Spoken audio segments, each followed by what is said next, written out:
On the verge of the Iceman album being released sometime in the near future, as we sit here on January the 8th, year of our Lord 2026, I feel like I'm the right person to put in perspective what should be expected when this album is not only released, but also to kill a narrative that has been allowed to be perpetuated too much for too long. A word from Jim Jones before we get into the video. That battle has put a dent in the hip-hop pop culture, I would say. Absolutely.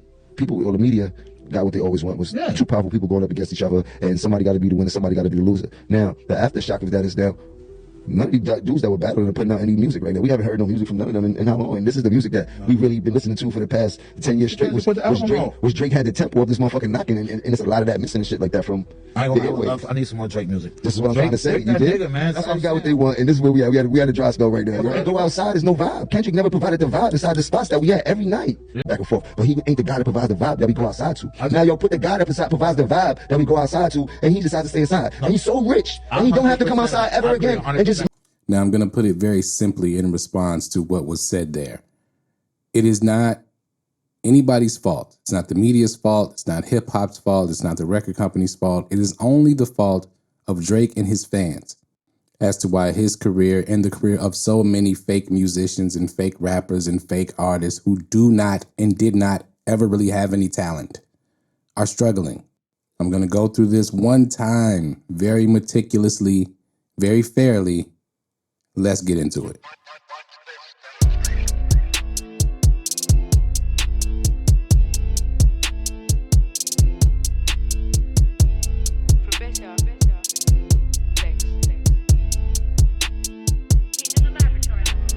All the thoughts and views expressed in this video are the opinion of Professor Lex and for entertainment purposes only. Now, if you rock with the channel, hit that like button if you haven't hit that like button yet.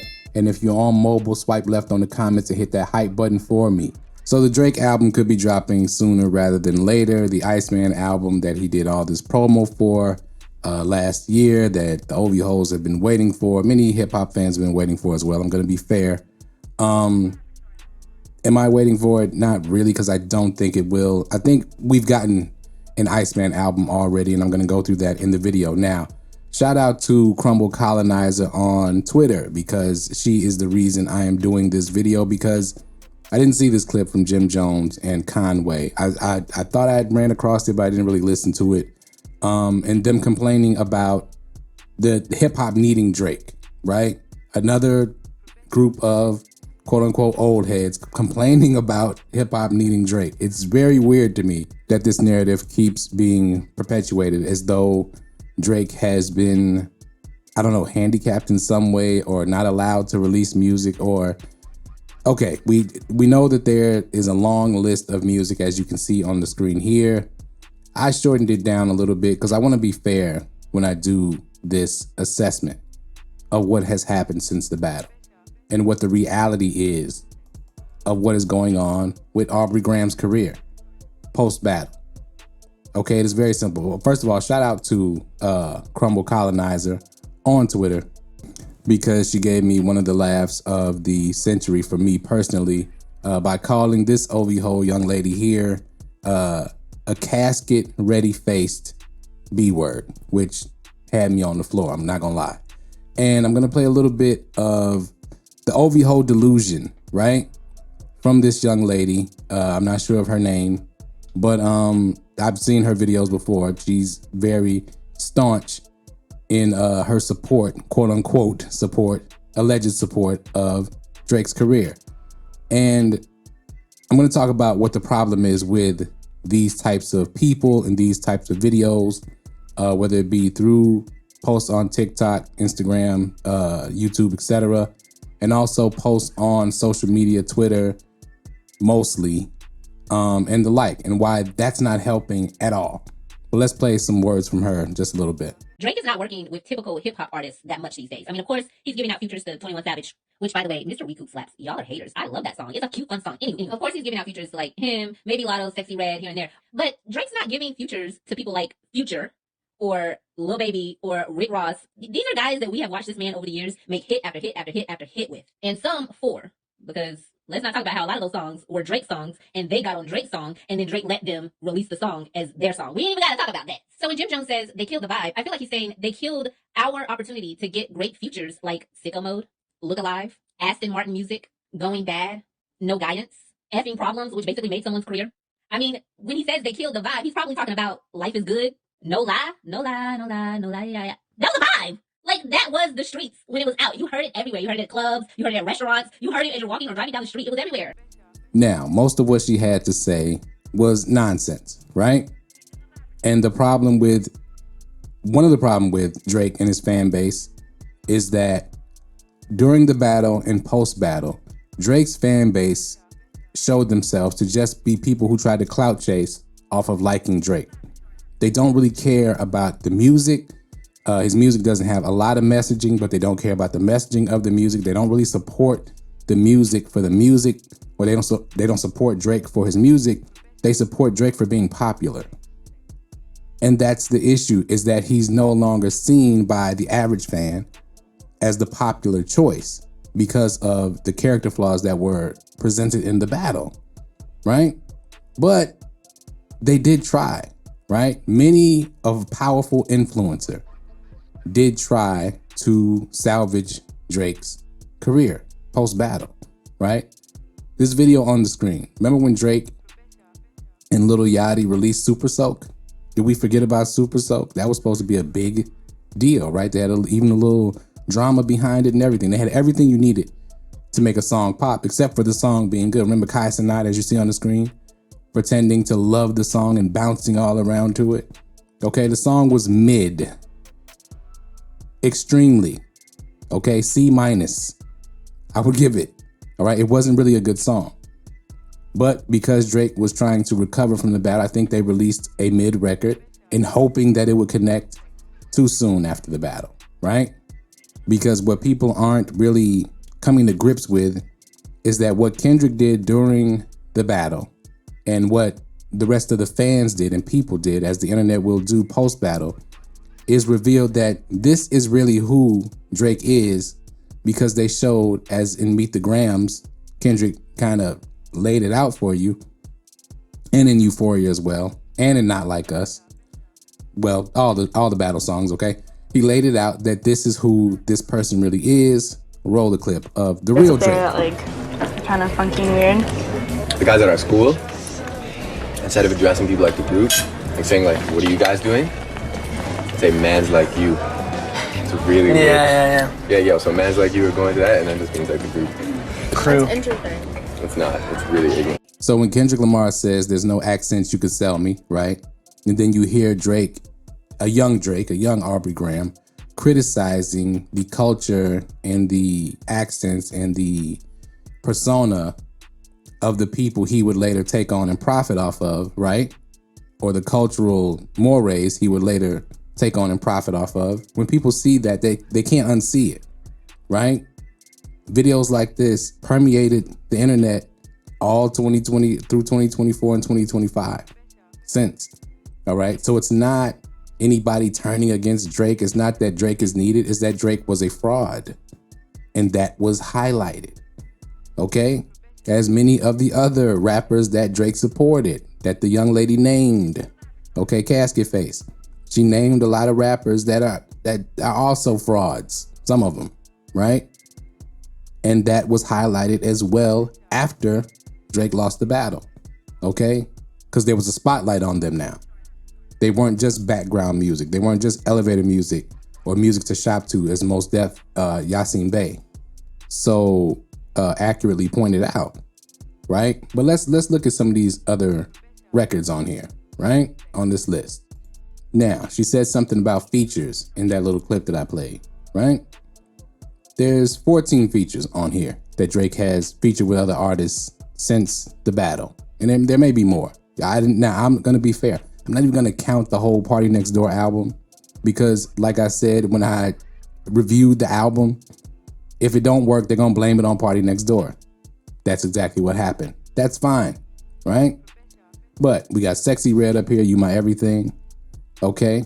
Sexy Red is more of a caricature of an artist than actual artist anybody's gonna take serious. So Not a smart move to feature with Sexy Red, especially one of the first songs after the battle, and wasted flipping the BBL Drizzy beat and rapping over it, which if he'd have done that on his own, that probably would have worked better. But putting it with Sexy Red, dumb move, right? Then he has features with Camila Cabello, who turned out to be a person who has very serious racist and racism allegations against her that were well known by many fans. Again, that leans more into the not like us template, right?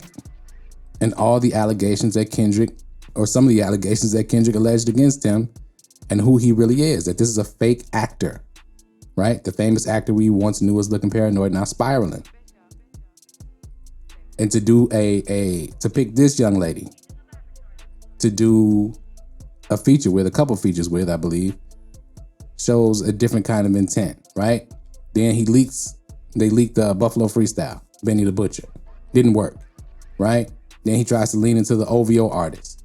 Gordo, they're not very good artists. They're okay, right? Gordo's okay. Smiley is not an artist at all, I don't think, right? These songs were, now the Healing song, under normal circumstances would have worked for Drake, but nobody believes the messaging in that song from you because you haven't shown that you're not this fake person that has just pandered to different demographics throughout his whole career and doesn't mean any of it. That's how people see it. And they don't see anything real to attach themselves to. And it just got worse. Healing was a good record. Under normal circumstances, it would have worked, right? Buffalo Freestyle was a decent record. It was decent. It wasn't that good. It was okay, right? But we get to the album, right? No, before that, forget that. Before that, let's come down to It's Up, right? Because I believe that that's the record featuring him, 21 Savage, and Young Thug. While Young Thug was incarcerated and everybody wanted Young Thug to be let out, right? So you had PR on your side, you had all these things on your side. I even did a whole video on the record, right? I liked the record. I liked Drake's verse on the record. I thought he got busy, right? And if you look on the screen right now, you're gonna see all the reactors. They tried to revive it. They tried to revive his career. Look at them, they jugging on the screen, right? Just going crazy. Now, it wasn't as good as what they doing on the screen there. It wasn't that good of a record, but it was a good record. It would have worked. It should have placed and charted. It should have, right? But it didn't. So what does that mean? That means that, again, the fans are seeing something and seeing this artist differently than they did before. Everything on the It's Up record was executed in the way that it would have been in the past and become a #1 record. The fact that it didn't work means that somebody was doing something wrong. Now, half of it is the OV fans clout chasing off the record. And just like these reactors, overdoing it. Just like Kai Cenat reacting to Super Soak, overdoing it. Trying to clout chase off a name that is on, it's a stock that's going down, okay? It's not on the uptick. Drake's stock was down at the time. So trying to clout chase off it was the wrong move. It made it go down even further. In all those records that I have, 18 through 24 at the bottom there, which are my estimations of Drake attempting to get his name back, right? Blue, Red, Green. It was a decent record. It would have worked before. Circadian Rhythm. It would have worked before. No Face. No Face had a little buzz. It would have worked before, right? Cheerio, which was a leak, right? Take Keith Beat, all of that. Great song. One of my personal favorites that he released since the battle. Problem is he was talking a bunch of gangsters-ish on there, right? Don't want to hear that from you. That part of you has been exposed. Then Fighting Irish Freestyle, right? He tried to take the sympathy route. Nobody's going to have sympathy for an artist who was the top artist, one of the top artists in music, right? Nokia drops, right? And they put a video behind it, put some money behind it, right? It's a single. It's the single off the P&D and Drake album. With SS at Triple S, some sexy songs for you, right? What Did I Miss? Off the Iceman record. A single, right? That single was what, 8 months ago, 6 months, something crazy. Long time ago. What do you think is gonna happen. And again, what did I miss? Was a decent record. Nokia was not. People made fun of it. Baby girl. It didn't work. Okay, the mocking of the Kendrick style video didn't work. And it wasn't going to work because not only are your fans clout chasing off of your notoriety from the battle that you lost, you keep wanting to talk about the battle or keep wanting to pretend like you're not affected by the battle. Doesn't make any sense. Should have left the battle in the past. You lost, get over it, reposition yourself. I said he should have leaned into different genres. Hip hop really doesn't want him anymore. He's not gonna get a lot of respect from the hip hop fans. That's all that matters. All these people trying to clout chase off your name, they don't matter.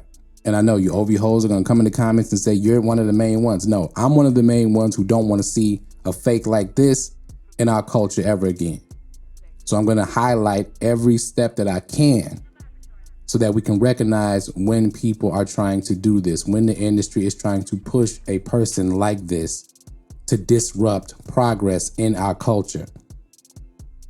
That's hip hop culture, Black American culture, and every other culture that can be attached to those two, right? Because the messaging of a fraud like this can become dangerous because look at all of the terrible music that has now become mainstream, so to speak, right? It lacks talent, it lacks ability. It's so good, a computer can do it. And that's why the industry thought that they could replace artists with AI. Because artists like Drake, artists like 21 Savage, artists like Young Thug, artists like Lil Wayne, late Lil Wayne, not early Lil Wayne, but artists like late Nicki Minaj, not early Nicki Minaj, artists like Future, artists like so many others. And I understand some of y'all like them, that's fine. I'm talking about from a musician's standpoint, the level of the music. People singing off key became normal. That's not normal, all right? The most repetitive beats in the world became normal. That's not normal. Songs with no form, no breaks, no bridges became normal, okay? It's all uncreative, okay? Music is built on creation, creativity, originality, all right? And being as unoriginal as possible, being as unlyrical as possible in hip hop became what people were trying to do and trying to push as this is going to be the new norm. That allows less talented people, people with less rhythm, people with less ability, and computers to be able to make the music. And then them push it as this is what everybody should be listening to. No, that's not what everybody should be listening to. I'm sorry. A lot of that falls at the feet of a created character in Aubrey Drake Graham. But I'm gonna continue because nobody did anything to this guy. He did it to himself. Let's go through all these features. She said that he has all these great records and that he gave people records, right? Okay, well, why didn't it help any of these artists? Central C has some buzz. He's got some buzz, he got some fans. Why wouldn't a Drake feature with him turn into a big hit? They tried it. Had a big hole, it was part of one of those Iceman films that he made, right? The debut of it was created with the girl dancing in the pool. Don't know what that was supposed to mean. You know what I'm saying? If you're accused of being misogynistic, to me, it wasn't the right approach, right? It could have been done a little bit more classy, but you know, she was dancing, it was cool. The dancing was cool. I don't know who she was. We still don't know who she was. If she was somebody, some famous dancer, that should have been highlighted, right? There was a lot of marketing faux pas because I heard DJ Head, I think, say this, is that Drake is creatively lost. But I think that Drake was never creatively a thing in the first place. He was a manufactured character. And when now the people expect him to create from who he is, there is no who he is there. Who he is that clip that I played about him talking about the ignorance of the people he now tries to sound like every time he talks in front of a camera. In front of a camera, depending on the setting, when he's talking to a hip hop crowd. Because when he's not talking to a hip hop crowd, he sounds more like one of the characters from one of those movies like Mean Girls or something like that, right? That's what he sounds like, all right? When he did this interview with Bobby Altoff, right? That was another attempt. So let's not act like Drake has gone anywhere, anybody turned on him. There's a lot of things that they have tried to do that would have worked in the past. These things came and went away. All right.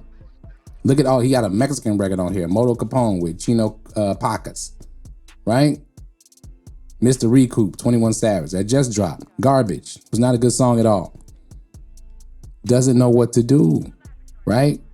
Yeet, young rapper with a little buzz, right? Excuse me. Young rapper with a little buzz, got 2 records with him. None of them work. What is this missing? Nobody's missing anything. They missing good music, which he's not making. They missing any kind of real lyrics or any kind of real messaging in his music to address some of the scandal, right? What about them young girls? What about dating 16-year-olds or meeting 16-year-olds, waiting until they're 18 and then trying to hit on them? Shout out to Bella Harris. Shout out to Billie Eilish. Shout out to Haley Baldwin. You have to address these things. You have to clean that up. I said that in one of the video that I did about the kick streamer that he appeared with that was propositioning young people to try to get naked in front of a camera and lying to them about it. Saying, I'm not filming you or I'm not live, and then getting them to expose themselves. That is dirtbag behavior. Why are you associated with a person like this? With the history that you have already. Going to the girls' high school games, watching basketball. That's R. Kelly type behavior. I'm from Chicago, trust me. Many of us saw that tour bus, R. Kelly's tour bus, parked outside of our school growing up. I'm just saying. Right? So you have to address those things. And even if he does address them, there's a lot of us that just don't really care. Right? It's over. We don't like this person. We feel like we were fooled. Right? Some of us realized the music wasn't never that good in the first place. So there is the game's not missing them. The game is missing talent. And the reason the game is missing talent is because Drake, along with the record companies, pushed BS garbage as good music. And once Kendrick Lamar came to the forefront for a lot of people who, because of his pro-black messaging and because of his real messaging and because it's niche and it's something a lot of people really don't want to hear, right? To be totally honest, because it highlights certain flaws in the culture in America here that people don't want to address. But once that was highlighted and people couldn't avoid it and they gave it a chance and they listened to it. Okay, Kendrick Lamar is an extremely creative artist, all right? An extremely skilled rapper. Takes time with what he puts out. Everything has a point and a messaging to it for the most part. So when people got a hold to that, they were like, oh, there is still a lot of real music out here. So when you see the clips, when you see Wale, Chance the Rapper, Freddie Gibbs, The Alchemist, when you see everything that came out of Mass Appeal, Nas, when you see all that great music come out, and this is now what people are going to lean into. Again, it's not relatable to everybody. But shout out to Ghostface Killah and Raekwon. Wu-Tang can tour all over the world anytime they want to. They have a world following. So when people say that that is not what's popular, actually, it is what it is. It's very popular. It always has been, right? Hip hop is not what Drake represents. That's not the history of it, okay? And it's a worldwide genre that is copied over and over and over again. Drake is not a representative of that, right? He's a pop form of that. Pop music comes and goes, period. And it really comes and goes when it's attached to a person who has as many alleged character flaws as this dude has. And because he was raised in entertainment, you know, I do have a little sympathy for him, right? And Kendrick in Meet the Grams did highlight that in the verse about towards his father, for the most part, right? Dennis, aka Dionysus. Go check out the lyrics explained if you don't understand what I just said there and why I called him that, right? It'll be at the end of the video. I'll make sure to put it there. But hip hop don't need Drake. What hip hop needs is artists that care about the art form and care about their business and are not clout chasing clowns who are 50 years old, trying to still be a rap star. Shout out to Jim Jones and so many others, right? Because a lot of the rappers who, like I said, and I've said this before, who have podcasts and things like that, and I understand it, you know what I'm saying? Especially if they had some sort of success, because that success wasn't long standing, right? They're a little jaded. And a lot of artists hate on Kendrick Lamar just because a lot of artists hate on the artists that are better than them. Period, point blank. It just happens. You know, to be an entertainer, you have to have a certain amount of ego. And a lot of times their ego gets in the way. It's okay. And Drake, being the kind of lame that he is, needed to look up to people like a Jim Jones, right? Like a Joe Budden, like a Nori, like a Conway, like all these people, because he has to get around them because he's pretending to be like they are and where they're from, right? So he's got to get some of that energy and some of those mannerisms so he can put them in his music and his videos and pretend to be from the street, pretend to be mans in them, right? Yo, listen, it worked, okay? Industries, they work on these kind of things. And with Drake, they were very successful in creating this hip hop character, right? This creative character that they created, right? It worked, but it got found out. Kendrick exposed it to the world. Some of us knew, right? When Pusha T went upside his head, when the ghostwriting thing came out by Meek Mill, that was it for a lot of us, right? It's like, oh, okay, they got us. This guy's a total fraud. But for many people, for the majority of the people, they didn't believe it yet until that battle took center stage. So no matter what the Iceman really sounds like, it's not gonna sound as good as it should, because as you see on the screen, all those records, there are not too many bad records in this list. Many of these records are pretty decent, and they would have worked in the land of Oz. But we've peeked behind the curtain, and the wizard has been exposed. Shout out to A$AP Rocky and that record he released last year, Ruby Rosary. Did a review on that. I'll also put that at the end of the video, and we'll leave it right there. That's all I got for this one, man. Let me know what you think in the comments below, man. Hit that like button if you haven't hit that like button yet. Hit that subscribe button if you're not subscribed. Share this video, tell a friend and tell a friend. If you are on mobile, swipe left on the comments, hit that hype button for me. Help boost the channel in the algorithm and get it suggested to more people. As always, thank y'all for watching, and we out.